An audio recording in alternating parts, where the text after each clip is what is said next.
Sebenarnya bukan itu saja, Prof. Saya kemarin pikirkan, mestinya guru tak ulama-ulama kita dari DDI ini ada kuburan khusus untuk ulama kita dari DDI, sehingga bisa dikumpulkan di satu tempat, mudah diziarahi, kayak Taman Makam Pahlawan. Itu penting sekali sebenarnya, tapi kayaknya tidak ada yang menggerakkan itu untuk mengumpulkan makamnya para ulama. Itu supaya mudah diziarahi. Itu penting, saya wasiatkan. Makanya syukuruki bisa bersilaturahmi seperti ini. Kemudian ada wasiat saya lagi yang ketiga, yang keempat. Ini juga tidak kalah pentingnya. Nah, sebab ini kan bulan Syawal. Ada yang mengatakan Syawalan. Ada yang mengatakan halal bihalal. Itu bulan Syawal, angka 2 ibadah disunnahkan. Yang pertama puasa. Sunnahkan imam puasa. Disebut puasa sunnah Syawal. Ini kan hadisnya nyambung. Berpuasa selama 1 bulan penuh di bulan Ramadan, ditambah 6 hari di bulan Syawal. Jadi maka dia Nabi sama kalau berpuasa 1 tahun penuh. Jadi aja tak salah paham, aja tak kada nigi mau puasa bulan Syawal 6 hari, pada ku mau puasa isi tahu deh. Jadi siapa yang puasa 1 bulan penuh di bulan Ramadan, ditambah 6 hari di bulan Syawal, itu sama kalau dia puasa 1 tahun penuh. Bagaimana cara menghitungnya? Kan maka dia ayat man jaa bil hasanati falahu asru amsalihha. Ya kopigau kocik di DC nakali 10 ipung Allah Ta'ala. Di Ramadan itu kan 30 hari. Dikali 10 menjadi 300. 6 hari di bulan Syawal dikali 10 menjadi 60. Jadi ya kok ipasi tambai 360 nah. 360 itu adalah jumlah hari dalam 1 tahun. Nah, makiro kita pahami jadi maka pada kok mau puasa isi tahu. Nah, sama 30 kali 10 300. 6 hari kali 10 60. Jadi 360. Nah, dalam 1 tahun itu 360 hari. Jadi pada kok mau puasa isi tahu aja tak ada mau puasa dengan sona ulah Syawal sama dengan puasa 1 tahun. Megan itu tahu dia puasa Ramadan. Nah, saya bawa na Syawal yang namanya sona pada kok isi tahu. Itu na polo-polo hade saya. Itu yang fatal itu. Ada juga yang parah itu. Syahrul Ramadan awwalu rahmah, awsatuhu maghfirah, akhiru idku minan nar. Pamulana pamasenasang rahmat, awwalu rahmah, awsatuhu maghfirah. Ada pang akhiru idku minan nar. Ipala popula pinaraka. Talunga sumima puasa si di Ramalan 10 Ramalan, 20 Ramalan. Dalam tangana na sama hade saya na baca pasilepo mi. Itu yang fatal. Tapi upasangi bagi ibu-ibu yang ada puasanya terlewatkan, puasa qada ni jolo. Itu satu versi. Puasa qada ki nasabak wajib puasa qada, sunnah mi puasa Syawal. Jadi aja jo tak puasa Syawal, puasa qada ki jolo. Mateka maki. Jadi, pendapat yang kedua, anggap pendapat yang kedua, yang namanya mulai ya. Maka tidak usah digabungkan saja. Jadi puasa qada ni tamatoni puasa Syawal. Nah, sebab maka Nabi berpuasa 6 hari di bulan Syawal. Yang penting angka puasamu 6 sono ke ulas Syawal sudah masuk puasa Syawal. Walaupun dia puasa Senin Kamis, walaupun dia puasa qada, yang penting puasa di bulan Syawal 6 hari itu sudah masuk puasa Syawal. Ya nanti namanya gak tahu. Nah, niat bama nih, niatkan puasa qada sekaligus puasa sunnah bulan Syawal. Cica menima puasa na 2 na lolongan. Iya nama gampang. Mega ni mulai ya. Kemudian sunnah yang kedua, enakkah puasa? Sunnah yang kedua, saya sampaikan ada sholatnya itu Bu, Pak. Angkatu sempajanna ulas Syawal. Jadi kalau Ramadan itu sholat sunnah tarawih. Siangnya puasa wajib, malamnya puasa ibadah sunnah. Kalau di bulan Syawal, siangnya kita puasa dan bisa sholatnya juga siang bisa malam. Angkatu sempajanna ulas Syawal. Yasa sampajas sunnah utaqah. Itu ada di kitabnya si Abdul Qadir Al-Jilani. Saya buka hadis. Saya punya kitab hadis di rumah itu, ensiklopedia hadis Nabi. Kurang lebih 600.000 hadis Nabi. Tidak saya temukan hadis satupun. Degaga hadis seuruntuk kuralana kita mas sumpah Nabi tak kepa. Demi Allah yang jiwaku berada di tangannya. Kasihan apa Nabi tak kepa. Pada hadis ini. Nabi bersumpah 4 kali. Nah iya ko Nabi tak mas sumpah. Namo cincemi. Nah akapa masum Nabi tokoh hadis saya. Siapa yang mengerjakan sholat ini kata Nabi, kemudian dia punya penyakit, maka pasti Allah akan menampakkan lai pitangi tu tahu niga tawad di Buraiwi, dan bisa juga dinampakkan apa obatnya penyakitnya. Itu Nabi bersumpah. Itu sholat sunnah utakah. Yang kedua, mas sumpah Nabi tak, siapa yang mengerjakan sholat ini, maka diberikan hikmah pada lisannya. Ya kongka anak tamelo mancaji pacarama, tersuruh jamin. Kemudian apalagi hikmahnya, diberikan hikmah pada lisannya, kemudian agar nasa Nabi tak akan dibebaskan dari utang ketika dia punya utang. Maka dia itu pandrite penjelasan Nabi Taro, dia itu tahu sebelum meninggal utangnya akan lunas. Boleh jadi dia membayarnya atau boleh jadi orang memaafkannya. Ia kode gagal uka usahana, ia rotonon ruyen minran, halalakan inrana. Itu atas petunjuk. Angka ko kita na Imam Al-Qudamah Al-Mughni. Imam Al-Qudamah mau kira kita pikir. Angka corona kisahkan ia anak muda ko masere, na kena kanker mata. Kalau istilahnya sekarang kanker mata. Itu sampai biji matanya sudah mau keluar. Degaga tabib, degaga dokter mulai Buraiwi. Tapi anak muda ini menemukan hadis ini di dalam kitabnya Syekh Abdul Qadir Jilani, kemudian mengamalkan sholatnya. Pure mas sampai subuh, nak kisahkan sebelum kudama, pure mas sampai subuh rona nae, na liu okor anak muda, liu okese na sujadanna, metinro. Di dalam mimpinya, tidurnya itu dia bermimpi, diludahi matanya. Ia micui matanya. Niga mamicui Imam Al-Qudamah. Dan Imam Al-Qudamah purana mas sampai subuh mengaji-ngaji. Mengaji-ngaji kok bolana. Setelah membaca Al-Quran, dia tertidur. Dan di dalam tidurnya dia mimpi didatangi Rasulullah. Dan Nabi kasih tahu, wahai Imam Al-Qudamah, ini ada anak muda di Mesir, butuh untuk diobati. Maka ludahi matanya. Tapi Imam Al-Qudamah panipi, okumi lalatinro ipitangnya anak muda, dan Al-Qudamah meludahi. Dalam mimpi, dia nasi runtuk. Setelah anak muda ini bangun, dia usap matanya, ternyata sembuh. Mahkutana mana te koro kampungnya maka dan niga buraiko aga jawabannya Imam Al-Qudamah dia gaga matepak karena jaraknya dari Mesir ke Imam Al-Qudamah itu ratusan kilometer. Dia mungkin itu topan rita yang kalau kemanya. Setelah ditanya Imam Al-Qudamah aga jawabannya maka dia kuya to anak muda maka dia Buraiwi ia tongat tuh. Nah sebab menipi kak Buraiwi itu anak muda itu dan itu sembuh. Itu berkah sholat sunnah utakah. Iya. Tapi ulas sawal mini jama ya nalaba ulas sawal dia nama di jama. Kemudian yang ketiga, mas sumpah nabita. Ya ko angka tau lo sumpah, lo masa padale, tau melo buka usaha. Suruh jamu ya sampajangi. Magai, pasti lagi mudahkan aku pong Allah Ta'ala. Yang kakak tau melo lo sumpah, suruh jok jamu ya napa jokai. Atau mau buka usaha, tak suruh pamulai jolo ya sampajangi napa buka usaha. Kemudian ada Nabi katakan dikasih maghfarah di setiap lafaz yang dia baca. Jadi caranya ijama, wadding wattu duha. Wat dito waktu tahajud.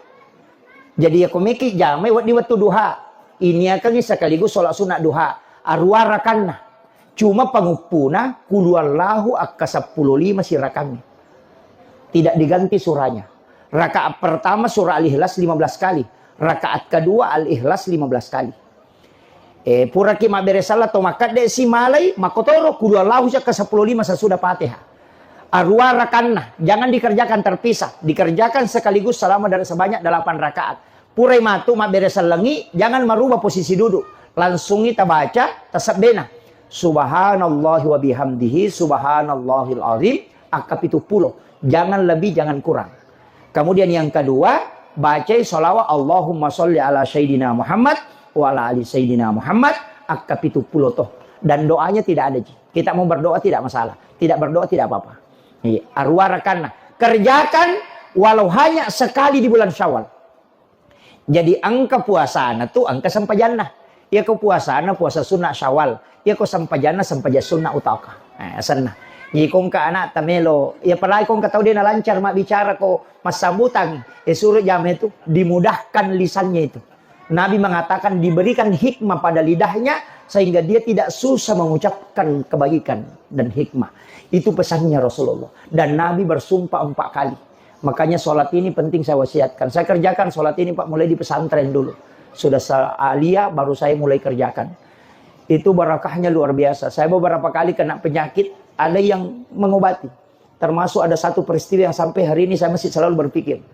Adanya ulama itu yang tidak pernah ketemu. Dan saya tidak pernah tawassulan. Tapi kenapa dia dalam mimpi datang memberitahu?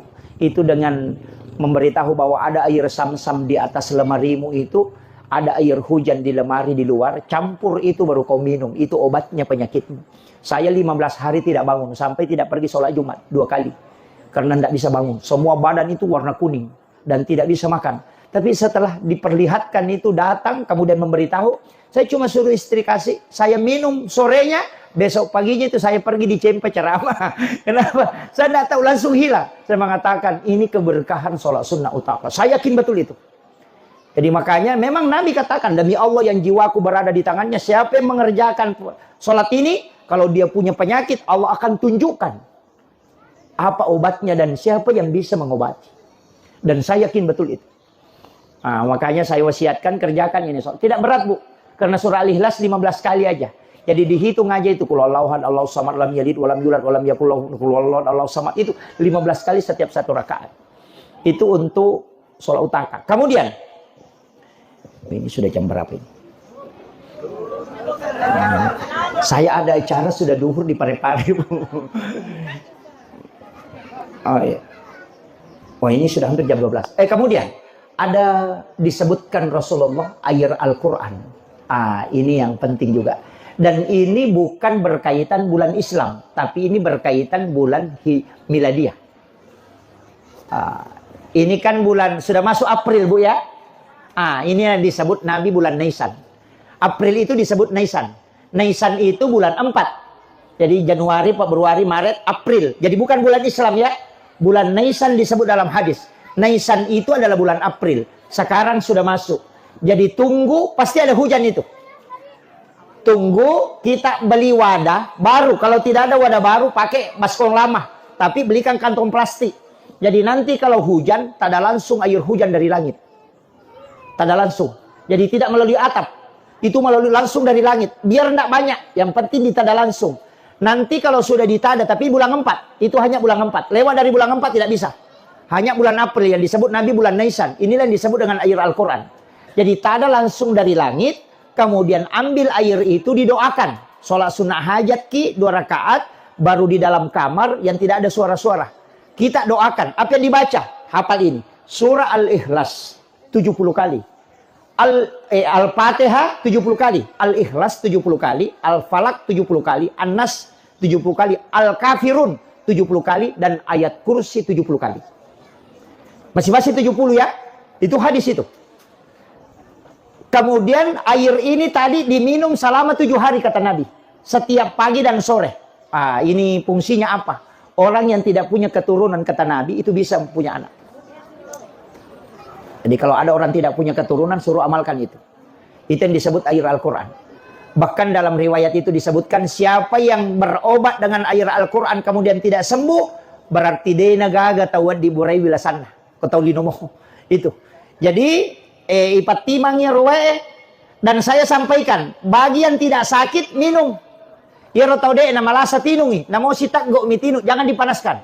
Namo satu taggo mitinung pagi, minum sore. Tapi selama 7 hari. Pitungah semua, magai. Maka Nabi siapa yang meminumnya, maka dia tidak akan kena penyakit besar hingga 1 tahun berikutnya. Dia akan naila sama raja, letuk atau pemang. Itu janjinya Rasulullah. Ini makanya ayat Al-Quran ya. Maka dia Nabi orang yang tidak punya keturunan, suruh minum. Makanya maka dia atau pandrita penjelasannya, angka 2 telu, seperti Imam Kanim Al-Hafiz Al-Baghdadi itu agak nasang. Maka dia ia kominungi manipi komita anak bicu, anak perempuan. Sapa ko anak makunrei mupiarai. Baru dikasih keturunan. Tapi ketika kau sudah meminumnya kemudian bermimpi melihat bayi laki-laki atau anak laki-laki datang, cari anak laki-laki kau pelihara. Baru dikasih keturunan. Tapi ketika engkau bermimpi hamil kemudian hilang, berarti memang ditakdirkan tidak bisa punya keturunan. Itu isyaratnya secara langsung. Jadi tidak sembarang itu ambil anak pakai air Al-Quran. Itu magampamu ya kibua. Dan itu Pak Bu, saya kasih tahu. Keistimewaannya air Al-Quran. Namo tatarogang ke 10 tahun itu tidak berlumut. Kelebihannya. Saya pernah simpan sampai 7 tahun itu tidak ada perubahan. Air galon itu kalau disimpan 3 bulan, akan lumunah. Tapi kalau air Al-Quran itu lebih jernih daripada air aqua. Dan tidak akan berlumut walaupun sampai 10 tahun. Tidak berubah warnanya itu. Itu keistimewanya air Al-Quran. Dan saya sering setiap tahun bikin. Cuma tidak pernah tinggal lama di rumah. Kadang 1 minggu sudah habis. Kadang-kadang menelpon, minta ini, minta ini, minta ini. Kadang saya sudah kasih tahu. Kenapa saya kasih tahu amalannya? Supaya kita bikin sendiri. Jangan ustaznya dibikin capek. Saya 2 tahun lalu di Jayapura, itu dibawakan ke rumah sampai hampir 1 drum. Saya naik di kursi itu, bacakan mulai jam 2 malam itu sampai menjelang subuh. Baru selesai. Itu didoakan. Tapi itu berubah. Kalau airnya kita sudah bacakan dan tidak berubah warnanya dari kuning, berarti Fatihahnya kurang. Kalau dia kayak ada minyak di dalamnya, berarti ayat kursinya tidak cukup. Kalau kayak ada sampah itu, kalau dikasih begini, kayak ada sampah gelembu-gelembu, berarti surah Al-Ikhlasnya yang kurang. Itu bisa ditahu. Itu air Al-Quran namanya. Makanya pakai itu, Bu. Jadi pasti hujan itu bulan 4. Ada hujan, jadi nanti ditada langsung dari langit. Pakai wadah yang tidak pernah dipakai, nanti didoakan. Tapi harus 1 kali duduk ya, Bu. Jangan baca dulu surah Al-Ikhlas baru pergi makan. Pulang lagi lanjut, jangan. Itu 1 kali duduk. Nggak lama gitu. Palingan 1 jam sudah selesai. Kita bacakan itu. Paling santai itu kalau membaca 1 jam. Iya, itu penting. Saya kasih tahu supaya dijadikan sebagai obat. Karena orang yang meminumnya itu luar biasa. Nabi mengatakan akan menyembuhkan segala macam penyakit. Kalau tidak bisa sembuh dengan air ini, maka tidak ada yang bisa menyembuhkan penyakitmu. Itu kuncinya. Makanya jangan pernah berharap bahwa yang menyembuhkan itu orang. Tidak. Yang menyembuhkan itu Allah.